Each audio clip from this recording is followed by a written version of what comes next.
I now have the pleasure of introducing Michael Goodman, who will provide a report on Southeastern Massachusetts trends and opportunities in the economy. Dr. Goodman, who is known to many of you, earned his master's degree and PhD at Boston University. Michael is an associate professor and chair of the Department of Public Policy at the UMass Dartmouth campus, where he directs the Masters in Public Policy program. A leading analyst of the Massachusetts and New England economies, Professor Goodman currently serves as co-editor of Mass Benchmarks, the journal of the Massachusetts economy, published by UMass in cooperation with the Federal Reserve Bank of Boston. And Michael's going to give us a report and tell us some more information. Thank you very much for being here, Michael.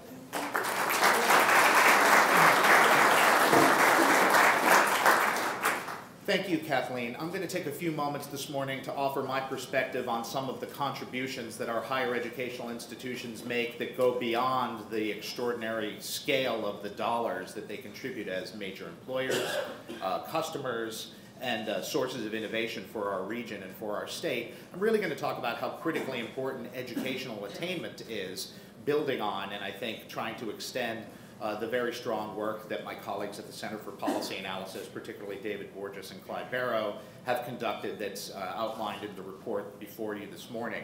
I come at this, I think, from both a statewide and a regional perspective and hope that this can help inform the discussions and the extraordinary challenges that we face as a region, as a state, in regards to educational attainment and economic development.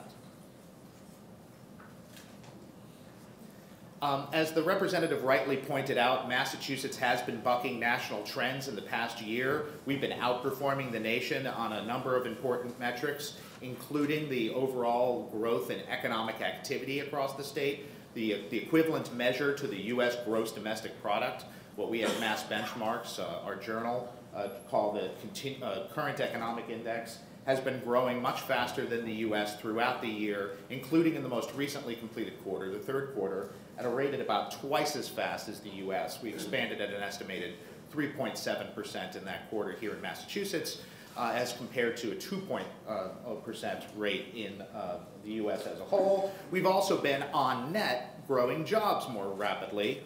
The U.S. has been growing jobs at a painfully anemic rate. We've been bucking that trend. We had a very good second quarter, and while job growth has slowed in recent months, we're still up somewhere in the neighborhood of 40,000 jobs in Massachusetts through this point, September, the most recent data available here in Massachusetts. We've still got a large hole to climb out of, however.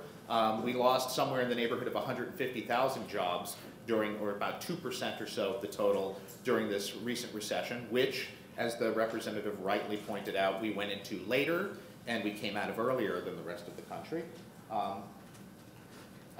Part of the reason that we've been able to buck this trend is the extraordinary power and impact of our innovation economy. Our knowledge-intensive economy has really allowed us to escape some of the worst of the pain in this recession for a couple of reasons.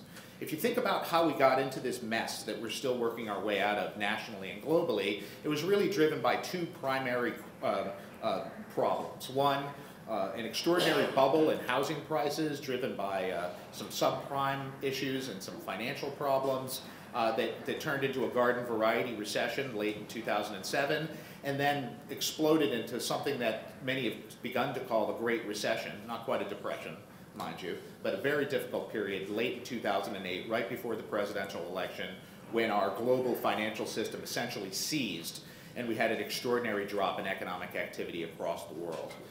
That really put pressure on consumers. We've lost a lot of jobs, which puts pressure on people's incomes. We lost a lot of value in terms of housing values and stock market and 401k values. In many respects, this is a consumer-led recession, which for the U.S. and the world, which depend largely on consumption to drive growth, made it a very difficult time indeed. Here in Massachusetts, where we have a knowledge economy, at least in certain regions of the state, more about that in a few moments, we've been able we didn't fall quite as far, and we've been able to snap back. This actually shows the change in investment from the last U.S. GDP report in consumer spending, disposable personal income, think of the money that people have available to spend in their pockets, and public or corporate investment in equipment and software. we've been growing in that last category at double-digit rates since late 2009. That is, businesses in their profitability and in their revenues are more or less back to pre-recession levels. Monetary and fiscal policies, including the stimulus, have put an enormous amount of money on the street. The government has done everything that any federal government could be expected to do at this stage, although arguably more could be done, in order to make it clear that there's money available at extraordinarily low interest rates for people who want to make investments and take risks. They're just not simply taking those risks. So what are those businesses doing with those dollars? Well, the evidence suggests that they're investing in their own enterprises, in their capacity to grow in the future, and in the productivity of their workers, and in technologies that allow them to grow faster. This includes information technologies, software, technological equipment, a number of things that Massachusetts is a world leader in terms of production. And so we've disproportionately benefited from some of the extended pain that's going on nationally and internationally, because we're especially strong in those areas of the economy that meet those needs, that sell business to business, that work in those information technology and technology markets across the country. And this has allowed us essentially to be buoyed during the worst of the difficult times and to outperform the nation and the world in the months since the recession ended. I know it may not feel like it's ended. As a technical matter, it's over, although we still face many problems. And the benefits of the growth that we've seen, as I'll discuss in a moment, have, to put it mildly, not been evenly distributed. To remind us of how important the work that we do in higher education is, you should just take a look at what the recent labor market experience or job market experience of people has been in the United States as a whole, based on how much education that they bring to the table. This shows the varying degrees of outcome for folks with less than a high school degree. For those of you who don't have 20/20 vision, that's the red line. And then others, high school graduates, some college, bachelor's degree or better. And you can see that while the pain has been felt at every level of the economy, those folks with less than a high school degree or no actual higher education whatsoever have had an exceedingly difficult time. This is unemployment, not underemployment. And we're talking nationally somewhere in the 14 to 16% range, and it's been hovering there even during what we've been calling a recovery nationally.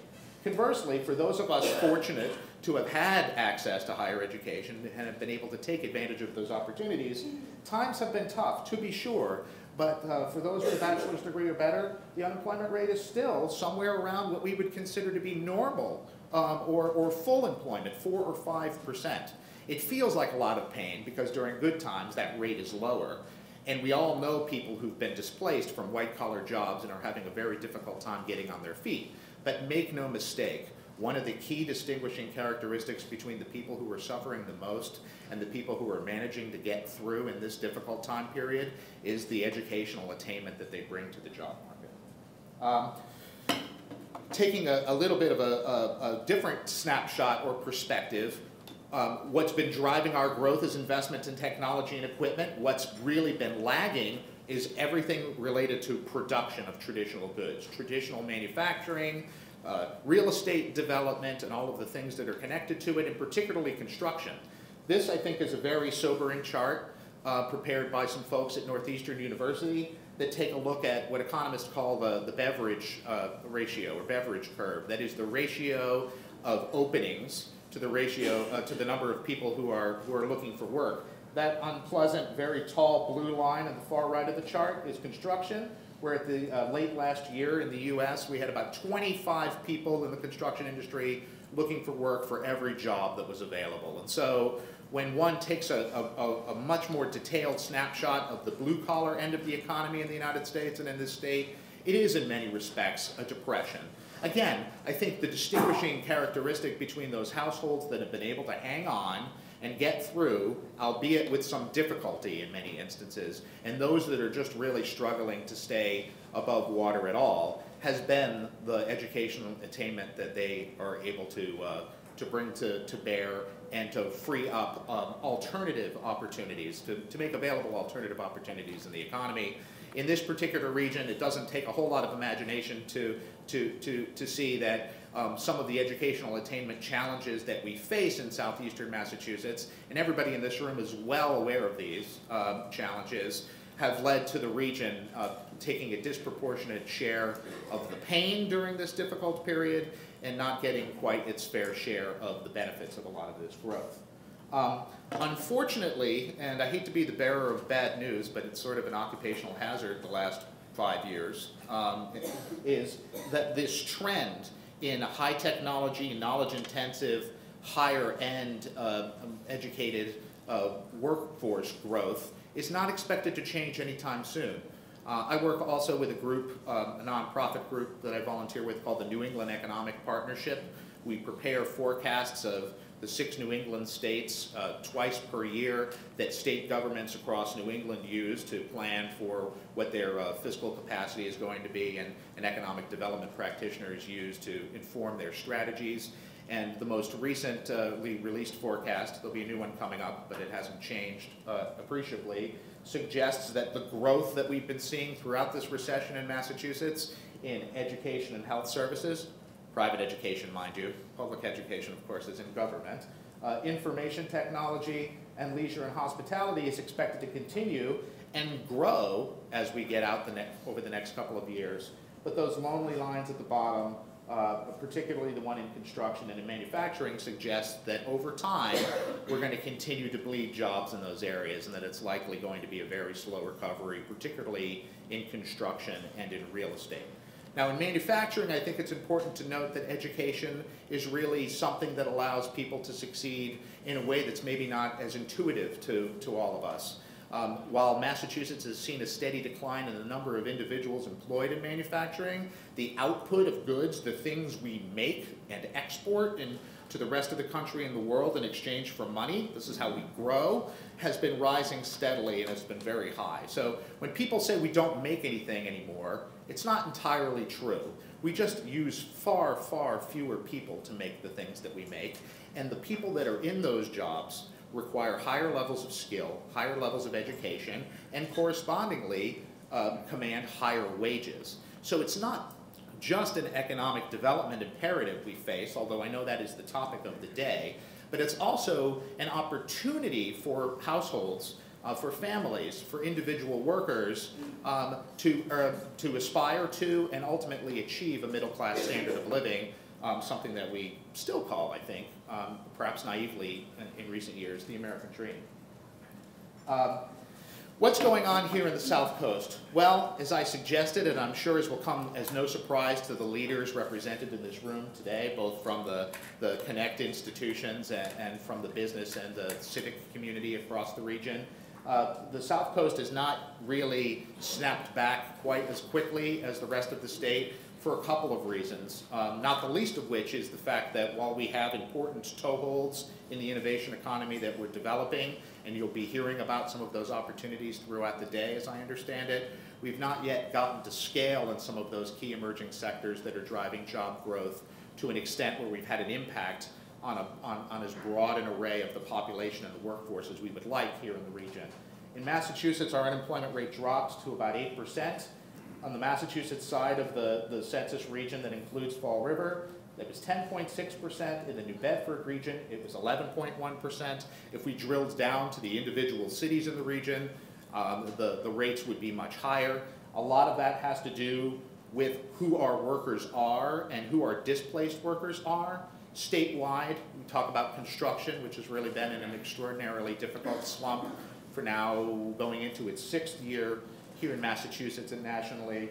About 12% statewide of the people receiving unemployment insurance were in the construction industry.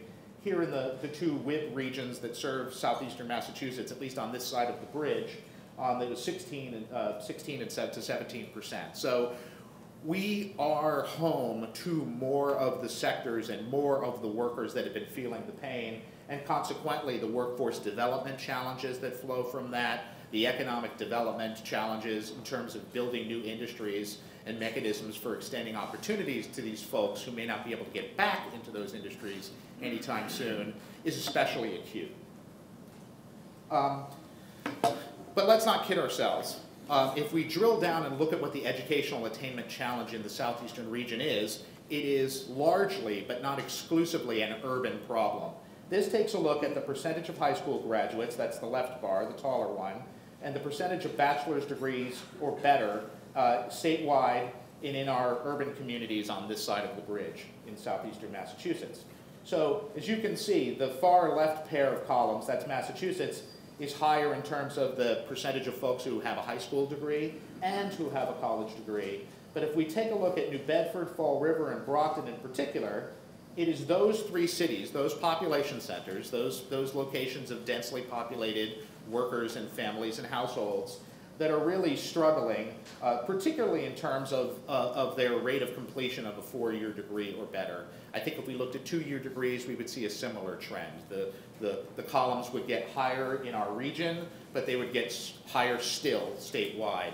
So there is this structural disadvantage that the region faces, an advantage that I think it's fair to say can only be met by extending high quality and affordable and accessible higher education to a broader array of our citizenry and of our workforce. It's not just because we want the region to prosper as a whole and we want our businesses to have the workers to fuel growth and we want the kind of prosperity that our neighbors across the state have been enjoying over the last generation or two, and particularly in the last year or two. It's also, again, as I indicated earlier, a significant path to a more stable work and professional life and a much higher salary. So if we take a look here, this is nationally based on some Bureau of Labor Statistics data. It's a no-brainer. Education pays off. It pays off for industry, it pays off for regions and for communities, and most especially it pays off for workers and for households. So here you look at the unemployment rate left based on the amount of education that one has received. Happily, the doctoral degree recipients have a very, very small unemployment rate, right? So I started my career before I had an education as a cab driver, when I would have been in that very bottom, right? Just at the high school graduate level while I was going through college. And the labor market outcomes that I have a right and a privilege and an opportunity to take advantage of, I would say accrue to me primarily because I've had the opportunity to be educated and I've taken advantage of those opportunities.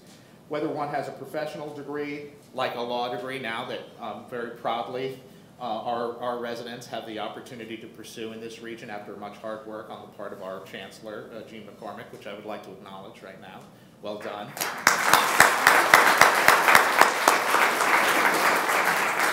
And master's degrees. I manage one of those programs. See me afterwards if you're looking to get ahead. You can see that the folks who have a bachelor's or associate's degree or better are the folks who are beating the odds in today's labor market. And this shouldn't be surprising. In a world where there are too many workers, employers are looking for the best people that they can get. And these are opportunities that, again, are not as available for folks who don't offer that and who have to struggle frankly, to make it, to get a job at all, or to get a job that pays. Incomes really matter too. I'm a little troubled that a professional degree pays more than a doctoral degree. That's more personal. But you can see the scale of the differences in the amount of wages that people can command as they work their way up the educational ladder is extraordinary. When we look, and this has an impact on households, and it has an impact on the economy. It limits the people's ability to spend and to aspire to a standard of living that we would all think is reasonable, and it puts extraordinary pressure on those households and, significantly, on the businesses that depend on the spending of those households. This is some wonderful work done by the Center for Policy Analysis. Again, I would acknowledge David in their South Coast Signals report for last year, looking at the average annual wage in the South Coast region as a percentage of the state wage. It's declined steadily since 1990, with a little bit of a blip during the dot-com boom in the earlier years of the last decade. And now it's about 70% of the state wage, which means here the average wage in this region is about 1/3 lower than it is statewide. Those are dollars that really do belong in the pockets of the people who live in this region, and they're real lost opportunities for economic activity, lost opportunities for a higher standard of living and a greater level of prosperity across the region, and significantly, lost opportunities to pursue a higher education in an environment where, for understandable reasons, state support is declining and cost pressures are forcing us all to make difficult choices. So how do we survive in an environment where there's extraordinarily high demand for people with high levels of skill and high levels of educational attainment, and we have a regional population that doesn't supply an adequate number of those folks? Well, we import them, right? Some work that I had the opportunity to work on when I worked for the UMass Donahue Institute several years ago took a look at the profile of commuters who are coming in from outside the region to work on the South Coast as compared to those who live in the region and work outside. What you end up seeing is that the folks who are coming here from elsewhere generally have a higher level of educational attainment. In some categories, a significantly higher level of educational attainment. These are opportunities to earn higher wages that exist in this region today, or at least as of a couple of years ago, that are not going to people in this region because they don't have the requisite talent and skills and educational attainment to meet them. So this is not just a missed opportunity for our friends and for our neighbors across the region, but it also creates all of these other problems that I think we can all identify with. More people having to drive into this region from outside, crowds our roads, creates environmental problems through the emissions, is not ultimately a sustainable way to meet the labor market needs of the region. And frankly, we can take a look at some of the work that my colleagues at the Center for Civic Engagement at UMass Dartmouth have done recently, showing increasing levels of disengagement in civic life. When one wonders why people aren't volunteering for government positions, why there isn't as much engagement in town meetings as there might be, part of the explanation is people are forced in this environment to spend a lot of time getting to and from work that comes directly out of their available time to be engaged in their communities and to spend valuable and much needed times with their families. I think what's extraordinarily important about what's going on today and in this event is that you're starting to target this important collaborative effort that Connect represents towards targeted areas of economic opportunity. I think if the region is going to seize the opportunity this generation, the one that we missed, frankly, in previous generations, we're really going to have to cultivate innovation and entrepreneurship and extend the benefits and the opportunities that are associated with higher education to a broader portion of our citizenry and of our neighbors and of our communities. I do think there are strategic niches and opportunities in this region that have been identified and will be discussed in the balance of the program here today that include renewable energy and green technology. I mean, Massachusetts and the leaders in our state government have, credit where credit is due, really led the way in providing incentives and support for these kinds of efforts.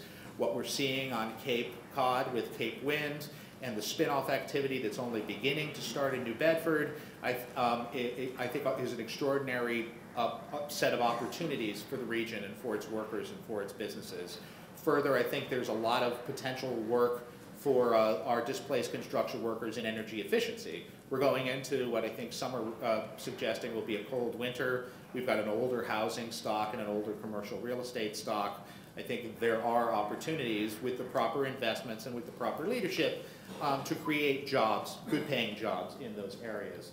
In marine science and technology, there are people in this room who could say it much better than I. We have the ocean, and not many other regions can say that. We also have an extraordinary array of institutions, not the least of which are my colleagues at the School for Marine Science and Technology, but also WHOI and URI and the Naval Underwater Warfare Center, and a center of scientific excellence that arguably is without peer around the world. This is something that we can trade on. It is something that we're building on, and I do think it's an extraordinary area of opportunity for the region going forward. Information technology, I think, is something that we haven't taken full advantage of here yet as well. I don't know how many of you are following what's been going on in Western Massachusetts in Holyoke, where the University of Massachusetts, MIT, Boston University, Northeastern, Cisco Systems, and EMC are building a high-performance computing center in the inner city along the river in Holyoke. Why? Because there is ready, cheap, available green hydropower running their machines just like they did during the Industrial Revolution on the power of the river. The real estate costs are low, and the state has been willing to make it work in terms of permitting and the other kinds of real estate challenges that often plague folks trying to expand and do business here in Massachusetts. I don't know whether the identical opportunities in this area make sense for Southeastern Massachusetts, but it's clear that there's precedent that regions like ours can succeed with the kind of coordinated action that Connect exemplifies here. And finally, in healthcare and in life sciences, we were already seeing with the medtech development and the expansions that continue even during these difficult times in our regional hospitals as demand is driven by a growing population here, that there are a lot of jobs that are available in those areas. What do these sectors have in common?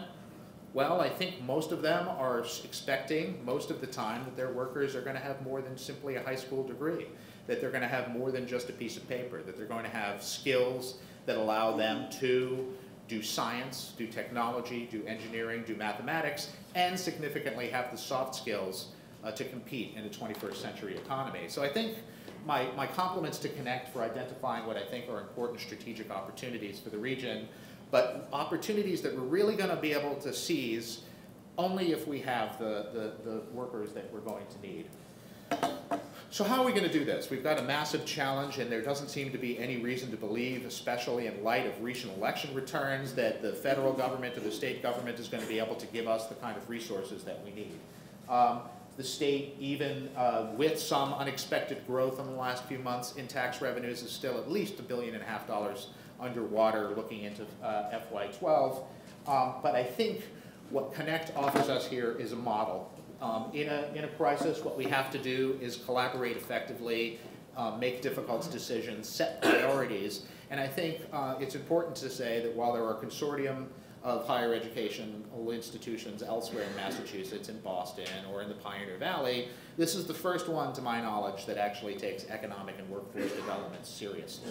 The others are more, and this is valuable stuff, joint purchasing entities or collective marketing entities. I think it's critical that our leaders are taking the stand that they're taking by coming together in this organization. We really have a number of major opportunities that I know you'll have the opportunity to discuss through the balance of the program here today. But I do think we have to remind ourselves that even beyond the economic impact, the substantial growth driver that these 6 institutions represent in this region, far more than simply dollars alone, the ability of our region to produce highly educated and skilled workers is going to be a big part of its ability to remain a prosperous, high quality, and an attractive place to live, to work, and to do business. Thank you.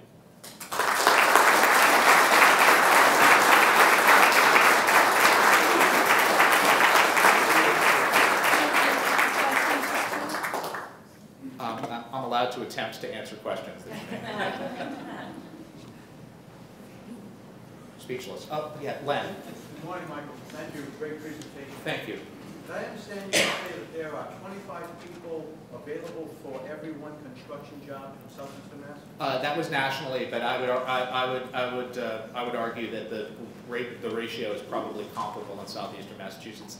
Might even be higher. It's tough to get those vacancy data down at the regional level, but I think the larger point is we've got a lot of construction workers and not a lot of things for them to do. We've got to find ways of retraining or extending other opportunities to them. Does that translate to 96% unemployment?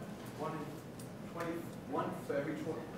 No. 25 for every one job? No, it doesn't. It just means of those who don't have work, and I would say that, I don't know what the unemployment rate is for the construction industry off the top of my head.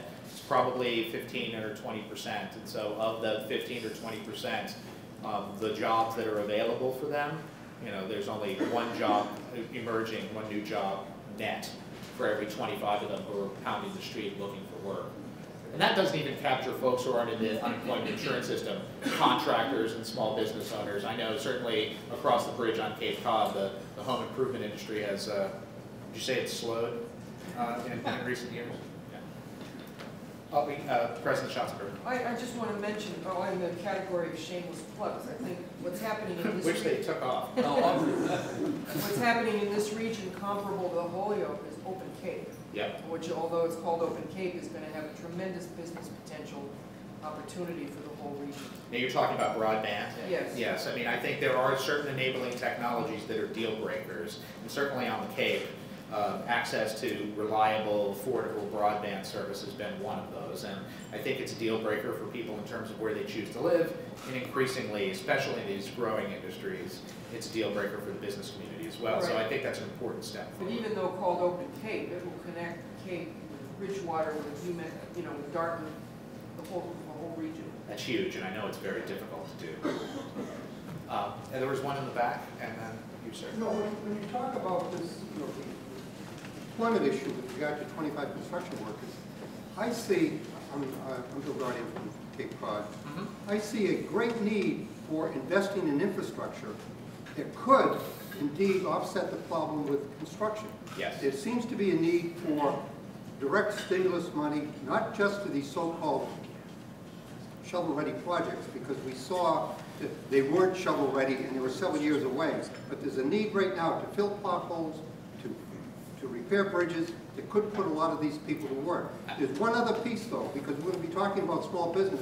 Many of these firms are sole proprietors, and they need to be recognized and supported. We spend too much time looking at prevailing wage issues and not enough at where the real workers are. So I hope that we come up with a solution that addresses that. So I'm gonna dodge the union construction and focus on the profound infrastructure needs that we face here in Massachusetts and across the country. For example, the Cape is constrained in its ability to grow by limited water and water, sewer, and treatment infrastructure. We do have major transportation problems and a lot of let's just say deferred maintenance nationally, whether it's the power grid, whether it's the water systems, whether it's the transportation systems. And it does stand to reason that we could improve our capacity to grow and put a lot of these construction workers to work if only we had the will nationally to make those investments. I think that's right. I just don't know whether it's politically likely. There's probably someone who's better capable of assessing that. It doesn't look like it. Yes, sir. Are there any job opportunities in our area where there is a deficit of potential employees rather than the surplus that your graphs show? Right. I mean, I do think those areas of the economy that have been growing statewide include professional and business services and healthcare primarily, and then some of the niche technology areas and IT. I don't know specifically where those vacancies are in this region, but I think the commuting data that I presented suggests that if we had more highly educated and skilled people in the region, there wouldn't be the need to import folks from other regions to fill those positions. In the back, one last, and then Kathy's going to pull me off. Yes, you, sir. What impact do you see on the region based on the changes in the Congress and the entire change in Washington? Well, I mean, I think the word stimulus appears to have been stricken from the English language for at least the foreseeable future, and I think that means hard times for state governments and for local governments that won't have those one-time revenues in the future years to make up for some of these profound deficits. So I think the most immediate impact will be fiscal. Mr. President? Thank you, Michael. The rates of educational attainment and the literacy rates in our region are very difficult for us to accept. I mean, they're there, but we shouldn't be Heartbreaking. You made a very interesting observation about you were able to have the opportunity, as some of us did, to go to higher education, but you also made another point, and that was that you took advantage of it. Yes, it's more than the opportunity. The opportunity exists in this region with Connect. We're accessible, we're affordable, high-quality education. So I would like to suggest that another venture for Connect would be to increase college-going rates in your research as well. We have people like Kevin here and other K-12 people that I think Connect must embrace, but it's not just the educational world. It must be in the business and industry sector, the community leaders, because that college-going rate, we have the facilities. It's not as though, like I did, I had to go 2 miles every day in snow with bare feet to go to school. It's not that. I mean, we're there. We're in the region, and it's not a difficult, but we can't seem to persuade the seniors and juniors to come to higher education. Well, I mean, the challenges for educational attainment begin in preschool, as the representative correctly pointed out this morning, And I know that there are wonderful examples of collaboration between these institutions that are represented here today and the K-12 system, but a lot of the challenges we face do start much younger than the ages of the students when we first encounter them at the community colleges and at the university. So yeah, I mean, urban public education is a challenge that's facing the entire country. I do think we need to work more effectively and efficiently together, and I think having more folks aspire to and be prepared to move on to a higher level of education it should be a critical priority. There's a lot of work to be done. There are unfortunately going to be precious few additional resources to do it, but I think that underscores why working smarter, working together, and working collaboratively is the only path forward. Thank you.